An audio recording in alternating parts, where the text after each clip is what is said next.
కూటమి ప్రభుత్వంలో టీడీపీ నేతలు సామాన్యులపై సైతం వేధింపులకు పాల్పడుతున్నారు. ఆస్తి కోసం పిఠాపురం మహారాజా మేనకోడల కుటుంబాన్ని వేధించే పరిస్థితి నెలకొంది. పిఠాపురం బస్టాండ్ వద్ద నివాసం ఉంటున్న 18 సెంట్ల ఇంటి స్థలాన్ని కాజేసేందుకు అన్ని విధాలుగా ప్రయత్నిస్తున్నారు టీడీపీ నేతలు. ఇంటిని తాము కొనుగోలు చేశామని, ఖాళీ చేయకపోతే ఎస్సీ ఎస్టీ వేధింపుల కేసు పెడతామంటూ బెదిరిస్తున్నారు. దీని వెనుక టీడీపీ నేత పిల్లిచ్చిన హస్తం ఉందని చంద్రలేఖ కుటుంబం ఆరోపిస్తోంది. పోలీసులకు ఫిర్యాదు చేసినా తమకు న్యాయం జరగలేదని ఆవేదన వ్యక్తం చేస్తున్నారు. డిప్యూటీ సీఎం పవన్ కళ్యాణ్ న్యాయం చేయాలని విజ్ఞప్తి చేస్తున్నారు. టీడీపీ నేతల దౌర్జన్యం నుంచి కాపాడాలని కోరుతున్న చంద్రలేఖ ఆమె కుమారుడితో మా ప్రతినిధి రాజు ఫేస్ టు ఫేస్. ఆంధ్రప్రదేశ్లో కూటమి ప్రభుత్వం అధికారంలోకి వచ్చిన తర్వాత ప్రతిపక్షాలతో పాటుగా సామాన్యులను సైతం తెలుగుదేశం పార్టీకి సంబంధించిన నాయకులు బెదిరింపులు వేధింపులకు పాల్పడుతున్నారు. ఈ నేపథ్యంలోనే దాన ధర్మాలకు మారుపేరైనటువంటి పిఠాపురం మహారాజా కుటుంబానికి కూడా వేధింపులు గురైన పరిస్థితి అయితే ఉంది. ప్రస్తుతం నేను పిఠాపురంలోని ఆర్టీసీ కాంప్లెక్స్లోని సూరవరపు వీధిలో ఉన్నాం. ఇక్కడ మనం చూసినటువంటి ఇల్లు పిఠాపురం మహారాజా వారికి చెందినటువంటి ఆయన మేనకోడలు విన్నపాల చంద్రలేఖ సంబంధించిన నివాసం. ఆమె దాదాపు ఇక్కడ నుంచి 1970 నుంచి కూడా తన కుటుంబంతో ఆమె ఇక్కడ నివాసం ఉంటున్నారు. ఈ అన్నదమ్ములకు సంబంధించినటువంటి ఉమ్మడి ఆస్తి. అయితే ఈ వివాదం కోర్టులో ఉంది. 1974లో కోర్టు డిగ్రీ ద్వారా చంద్రలేఖ కుటుంబానికి ఈ ఇల్లు రావడం జరిగింది. అసలు ఏం జరిగిందో తెలుసుకునే ప్రయత్నం చేద్దాం. ప్రస్తుతం మనతో మాట్లాడేందుకు చంద్రలేఖ ఉన్నారు. అమ్మ చెప్పండి, ఏం జరిగింది? మిమ్మల్ని ఎవరు బెదిరించారు? వాళ్ళ తాలూకా వాళ్ళు వచ్చి బెదిరించారండి. అదే ఇప్పుడు జగటాల లక్ష్మో ఎవరో అంటున్నారు కదా, వాళ్ళ తాలూకా వాళ్ళు 10-20 మంది అంతమంది వచ్చారండి. వచ్చి లోపల ఉన్నదాన్ని బయటికి లాక్కొచ్చారు. రెక్కట్టుకుని లాక్కొచ్చి ఏం చేస్తారు, మేము బయటికి ఇడిచేస్తాం, అప్పుడు మమ్మల్ని ఈ సామాన్ అంతా అవతల వారేస్తాం, ఏం చేస్తారో చేసుకోండి అని చెప్పారు. కోర్టు డిగ్రీ ద్వారా వచ్చిందంటున్నారు. ఏంటి అది విషయం ఏంటి? కోర్టు డిగ్రీ ద్వారా మా ఆస్తి వీళ్ళు ఉండేవారు కదా, వీళ్ళు ఏం చేశారు, పక్కింటి వాళ్ళు వీళ్ళకి ఆస్తి ఉందనేసి వెంటనే కోర్టులో పడేశారు. పడేస్తే ఇదేంటి మా ఆస్తిని మీరు కోర్టులో పడేయటం ఏంటని మా ఆయన గారికి అప్పుడు బాగా తెలివిగా ఉండేది. ఆయన వెంటనే కోర్టుకి ఎక్కి ఇదేంటండి మాది ఆస్తి మీరు డిగ్రీ ఇవ్వడం ఏంటి అని అంటే వెంటనే తెలుసుకుని అది మార్చేసి అప్పుడు ఈయన పేరుని రాసి ఇచ్చేసి మీకే చెందుతుంది ఈ ఆస్తి, ఎవరికి చెందదు, ఇది మీకే రాసిస్తామని చెప్పారు కోర్టు. ప్రస్తుతం దీని మీద మాట్లాడేందుకు చంద్రలేఖ కుటుంబ సభ్యులు ఉన్నారు.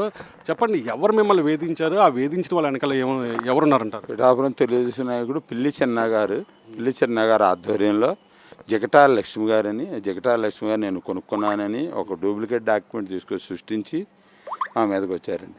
మేము 1974 కోర్టులో ఎట్టిన ఆర్డర్ ఉంది అంటే ఈ ఆర్డర్ చెల్లుబాటు కాదు, ఈ ఆర్డర్లో మాకు సంబంధం లేదు, దస్తావేజులు కావాలని ఎస్ఐ గారు వచ్చి మమ్మల్ని అని మీ మీద ఎస్సీ ఎస్టీ కేసు పెట్టడం జరుగుతుంది అని చెప్పేసి వెళ్ళారు. వెళ్ళిన తర్వాత మాకేం చేయాలో తెలియక పవన్ కళ్యాణ్ గారిని ఆశ్రయించాము. టీడీపీ నాయకుడు పిల్లి చిన్న గారు ఆధ్వర్యంలో జరిగిందండి అంతా. అదే ఉన్నటువంటి ఎవరైతే పిఠాపురం నుంచి ఎమ్మెల్యేగా ప్రాతినిధ్యం పవన్ కళ్యాణ్ డిప్యూటీ సీఎం ఉన్నారో ఆయన మాకు న్యాయం చేయాలని చెప్పి సోషల్ మీడియా ద్వారా మేమంతా కూడా వీడియోను వైరల్ చేసుకుని బయటికి రావడం జరిగింది. దీని మీద కలెక్టర్ స్పందించారు. ఆర్డీఓ ఇట్ల కిషోర్ కుమార్ వచ్చి విచారణ జరిపి ఏదైతే ఈ వ్యవహారం అంతా కోర్టు పరిధిలో ఉన్న నేపథ్యంలో ఎవరు కూడా కోర్టు తీర్పు వచ్చే వరకు కూడా వీళ్ళు జోలికి వెళ్ళొద్దు అని చెప్పి ఆయన కూడా స్పష్టం చేయడం జరిగింది. మొత్తం మీద చూసినట్లయితే టీడీపీ ప్రభుత్వం కూటమి ప్రభుత్వం అధికారంలోకి వచ్చిన తర్వాత వేధింపులు సామాన్యులు కూడా బలవుతున్న పరిస్థితులు ఎదురవుతున్నాయి. రియలిస్ట్ మురళితో కలిసి కరెస్పాండెంట్ రాజు, సాక్షి టీవీ, పిఠాపురం నుంచి. కాకినాడ జిల్లా పిఠాపురం మహారాజా మేనకోడలు చంద్రలేఖ ఆస్తి వివాదంపై అధికారులు స్పందించారు. కలెక్టర్ ఆదేశాల మేరకు విచారణ చేపట్టిన ఆర్డీఓ చంద్రలేఖ నివాసానికి వెళ్లి డాక్యుమెంట్స్ను పరిశీలించారు. 1940లో చంద్రలేఖ మామ అన్నదమ్ములిద్దరూ 36 సెంట్ల భూమిని కొనుగోలు చేయగా 1988లో ఇద్దరు సోదరులకు సమాన హక్కులున్నాయని కోర్టు ఉత్తర్వులు ఇచ్చినట్లుగా తెలిపారు. అయితే చంద్రలేఖ మరో మేనమామ సత్యనారాయణమూర్తి కుమారులు మొత్తం భూమిని విభజించి అమ్మేయటంతోనే వివాదం తలెత్తిందని వెల్లడించారు. ప్రస్తుతం కేసు సివిల్ కోర్టులో పెండింగ్లో ఉన్నందున ఫైనల్ ఆర్డర్ వచ్చే వరకు కొనుగోలుదారులు భూమిని స్వాధీనం చేసుకునే అవకాశం ఉండదని స్పష్టం చేశారు.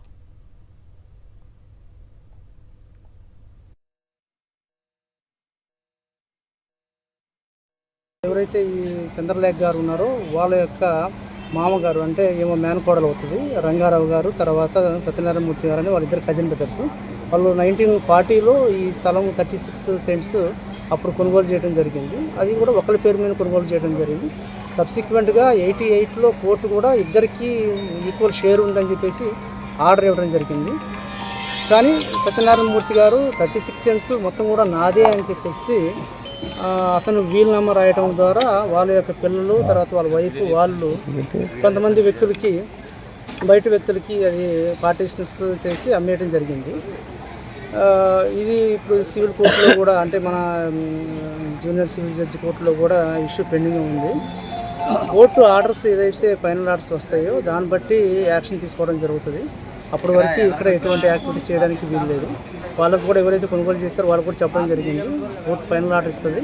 అప్పటి వరకు వాళ్ళు ఉండనివ్వండి, ఏమి ఇబ్బంది పెట్టద్దు వాళ్ళని చెప్పడం కూడా జరిగింది. వాళ్ళు కూడా దానికి ఒప్పుకున్నారు.